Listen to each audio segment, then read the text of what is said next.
A aprovação da PEC que limita os poderes do Supremo Tribunal Federal gerou ruídos em Brasília. A CNN apurou que os votos de determinados parlamentares foram vistos por ministros do STF como uma traição do governo Lula. Nos bastidores, o clima é de que acabou a lua de mel com o Palácio do Planalto. Em sessão, o presidente do Supremo Tribunal Federal, Luiz Roberto Barroso, falou que não se sacrificam instituições por conveniência política. Vamos ver. Tribunais independentes e que atuam com coragem moral não disputam torneios de simpatia. Interpretar a Constituição é fazer a coisa certa, mesmo quando haja insatisfações.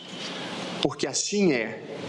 Não há institucionalidade que resista se cada setor que se sentir contrariado por decisões do tribunal quiser mudar a estrutura e funcionamento da Corte. Não se sacrificam instituições no altar das conveniências políticas. O Senado Federal e seus integrantes merecem toda a consideração institucional do Supremo Tribunal Federal. E, naturalmente, merecem respeito às deliberações daquela Casa Legislativa. Porém, a vida democrática é feita do debate público constante e do diálogo institucional, em busca de soluções que sejam boas para o país e que possam transcender as circunstâncias particulares de cada momento. Vinícius Poit, além da tensão com o Congresso, a PEC também afeta a relação entre o STF e o governo? Leandro, doutor Zé Eduardo Cardoso, não só afeta, como o próprio STF verbalizou que afeta, e é isso que me deixa preocupado. A hora que a gente vê declarações de magistrados em reportagens hoje ao longo do dia, olha, houve uma traição do governo. Não entendemos esse voto do Jacques Wagner, né? As fontes dizendo que ligaram lá para tirar satisfação ou para pedir esclarecimento. Não, mas espera aí, gente. Como é que o governo tem que prestar esclarecimento da sua posição ou os senadores prestar esclarecimento das suas posições numa ligação do ministro do STF? Eu acho muito estranho esse tipo de postura do ministro do STF. Respeito muito as instituições, a divisão dos três poderes, mas eu estou, inclusive, com palavras do presidente do Senado Federal e presidente do Congresso, Rodrigo Pacheco. Espera lá. Não é porque a gente respeita as instituições que algumas delas possam ser intocáveis ou inquestionáveis. Totalmente legítimo os senadores questionarem. E se um ou outro do governo quiser ser a favor, né, dessa PEC, como foi o Jacques Wagner, líder do governo, que seja. O estranho é o ministro do STF ligar lá para tirar satisfação depois. Zé Eduardo, a PEC aumenta a tensão entre os poderes? Olá, Leandro. Olá, Poit. Prazer estar com você aqui no Grande Debate. Olha, ontem, debatendo esse tema, eu chegava a observar que é óbvio que isso foi feito de uma forma equivocada e que daria confusão, né?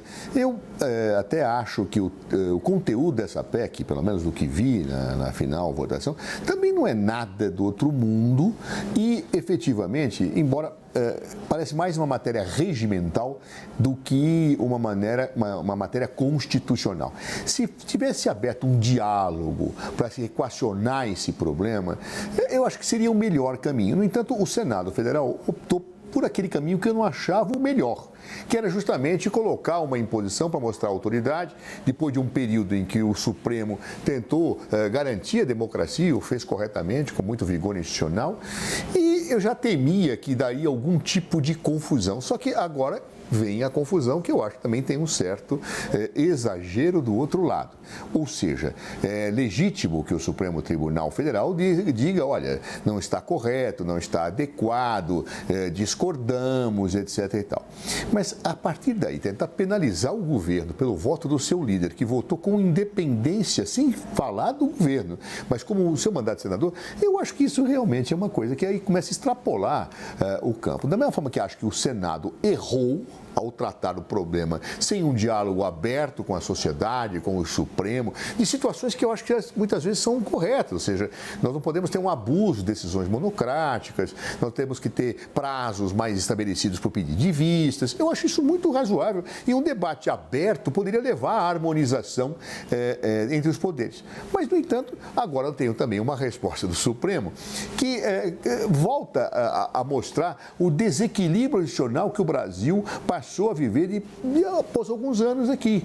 Ou seja, não é bom isso para o país. É incrível como a gente procura a confusão, ela não existe.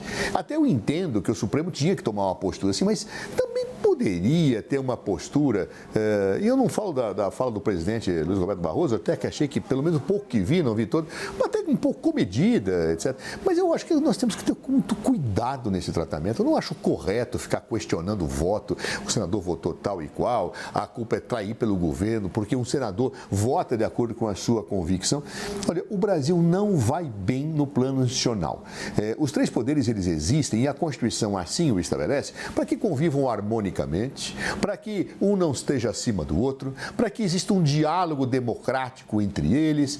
Mas, infelizmente, nos últimos anos, eu ousaria até dizer, se me permite, desde o impeachment da presidenta Dilma Rousseff, a coisa vem de um desequilíbrio, numa situação em que parece que os poderes saem um pouco da casinha, não sabem seus devidos lugares, e eu me refiro aos três poderes, não estou aqui falando do judiciário, do legislativo. É uma situação que realmente é péssima para o país. Eu acho que nós temos que ter um senso de responsabilidade perante o país, um senso de responsabilidade democrática e parar com esse tipo de situação. Qual a solução que existe? Olha, eu acho que num caso como esse, nós temos que pensar. O presidente da República, no presidencialismo, ocupa um duplo papel. Ele é chefe de Estado e chefe de governo.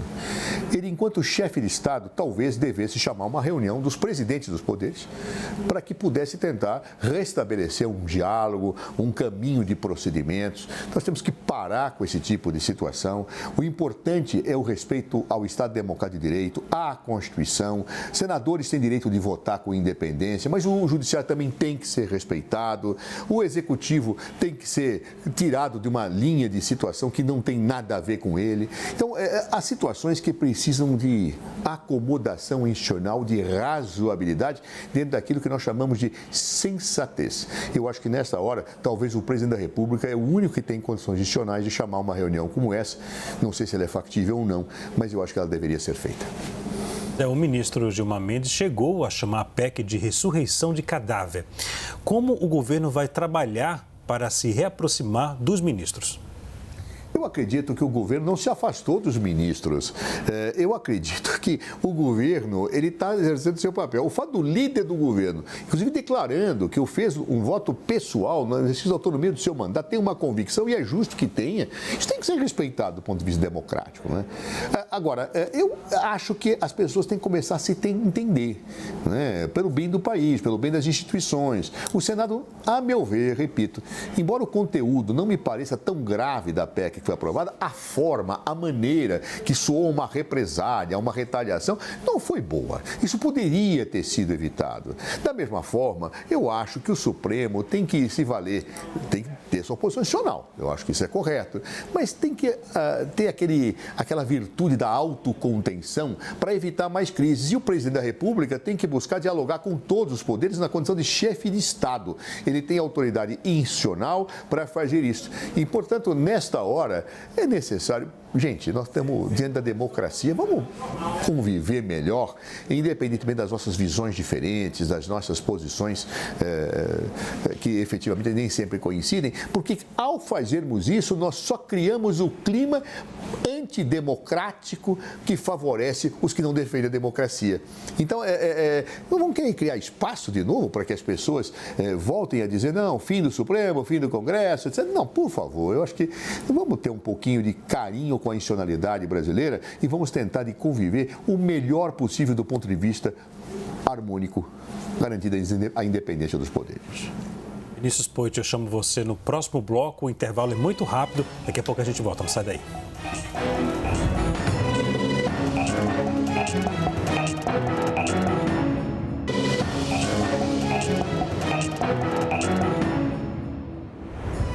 Debate de volta sobre a tensão na relação entre ministros do Supremo Tribunal Federal e o governo Lula. Isso porque foi aprovada a PEC que limita decisões monocráticas pelo Senado. O caminho agora é na Câmara dos Deputados. Vinícius Poit, o ministro Gilmar Mendes chegou a chamar a PEC de ressurreição de cadáver. Como o governo vai trabalhar para se aproximar dos ministros? Olha, Leandro, vale a gente pontuar, né? E aí, quando eu e o Zé, e a gente discorda em muita coisa, mas quando vocês veem que estão se acompanhando, Zé, a gente está concordando, né? Que não existia motivo para tanto, que é legítimo o Senado ter sua posição, que a gente esperava outra reação do STF, opa, então está na hora de acomodar mesmo. Porque, gente, uma reação dessa dos ministros, e não só do ministro Gilmar Mendes, mas cada um na sua medida, né, soou para alguns até beirando ameaças. Porque palavras do ministro Gilmar, olha, aqui não é lugar de gente covarde, a gente vai agir. Opa, mas o que vai acontecer então? O STF vai fazer alguma represália ao governo? Né? Que tipo de coisa o STF vai fazer contra o governo? Portanto, eu acho muito ruim essa postura do Supremo Tribunal Federal. As decisões democráticas, não tem aquele negócio, decisão da justiça se aceita, se acata. Decisão do Senado, dentro da lei, se acata. E vamos lembrar, gente, né? Vou me adiantar um assunto aqui, Leandro. O Senado votou em primeiro e segundo turno e agora vai para a Câmara, gente. Tem que votar na Câmara dos Deputados. Eu quero ver o que vai acontecer na Câmara, porque faço uma provocação, doutor Zé Eduardo Cardoso, que isso tudo não seja um teatro. Eu queria saber a opinião do senhor, porque o que fala-se, né, todo mundo que está analisando, olha, o governo fez um sinal, fez uma sinalização para o Senado, bancou essa PEC para ganhar apoio de votos que o governo precisa no Senado para passar seus projetos. O Senado se fortaleceu, o presidente Rodrigo Pacheco brigou, o STF, não, mas pera lá, não é bem assim, a gente vai reagir. Vai para a Câmara dos Deputados, engaveta na gaveta do líder e fim de papo. E todo mundo satisfez os seus interesses e a população feita de boba, porque, achava que ia mudar alguma coisa. Então, será que isso corre o risco de ter algum teatro nisso ou não? Porque o próprio Randolph, Zé, chegou a dizer, acho muito difícil isso andar na Câmara, tem muitas outras prioridades. Bom, cumpriu o papel, ganhou os votos dos senadores, cada um brigou, exaltou, e de repente os próprios STF, quando o governo, olha lá, tá bom, já te dei a chance de você brigar, fica por isso mesmo. Zé, qual o futuro do texto aprovado no Senado? Bom, vai para a Câmara aí, mas o Poit coloca uma questão muito interessante que precisa ser refletida. Eu não acho que foi teatro não, viu, Poit? Se fosse, seria o teatro do absurdo. Porque, vamos ser sinceros, ninguém ganha com isso. O desgaste institucional, ele traz desgaste da democracia. Isso só favorece o discurso autoritário. Por isso, eu achava que o Senado teria razão em discutir, em dialogar algumas situações em que acha que o Supremo não estava andando bem, mas buscando respeitar a institucionalidade do Supremo. Então, olha, de fato, é equivocado, por exemplo, algumas situações em que ministros, quando já está decidido o placar, vamos dizer assim, decisório, pedirem vista. Tá? Pedem vistas dos autos e aí seguram. São coisas que muitas vezes não ficam bem. Ou uma situação, às vezes, de suspensões monocráticas tomadas, quando talvez, por cautela, devesse se submeter ao plenário. Eu me lembro do ministro Teori Zavascki, quando teve que tomar uma decisão importante em relação ao senador da República, ao presidente da Câmara dos Deputados, ele levou ao plenário. Né? Às vezes esse comedimento é importante, mas nós temos visto que nem sempre é assim. Há casos que dá para decidir monocraticamente, há outros que nós percebemos pela gravidade adicional não seria bom que assim fosse.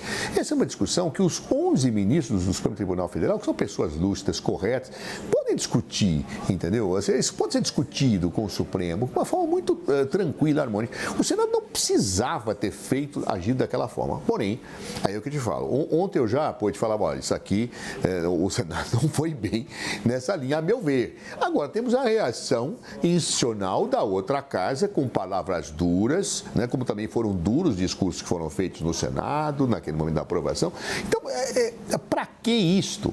Por que isto? Aí, o governo governo traiu. Por favor, não é nada disso. Eu acho que a Câmara dos Deputados tem que avaliar isso com todo cuidado. Claro, não sei o que vai acontecer. Eu acho que nesta hora não cabe a ninguém tentar apagar incêndio com querosene e, portanto, acho que o presidente Lula, como chefe de Estado, nós não estamos mais falando de governo, nós estamos falando de Estado, né? Entre dois poderes se digladiando aí de uma forma que só desgasta a democracia brasileira. O chefe de Estado do Brasil, que é o presidente Luiz Inácio Lula da Silva, pode chamar, ter diálogos separados com os chefes dos poderes e aí chamar para uma reunião para selar um entendimento institucional na defesa do país e da harmonia institucional. É isso que, sinceramente, eu gostaria que acontecesse, mas o futuro a Deus pertence. 8, você tem 30 segundos. Olha, Zé, eu vejo o presidente Lula com uma vontade de pregar paz, né, e colocando-se como o senhor da paz em vários tipos de conflitos no mundo, né, e aí eu fico pensando, será que nesse momento ele vai fazer o mesmo aqui? Será que não foi essa negociação que o próprio presidente, Zé, porque não sejamos inocentes, o líder do governo no Senado fez isso sozinho? Eu fico sempre com aquele pé atrás. Não alinhou com o presidente antes de tomar a decisão? Fica no ar ali para você que está em casa refletir também sobre as coisas que acontecem nos bastidores de Brasília.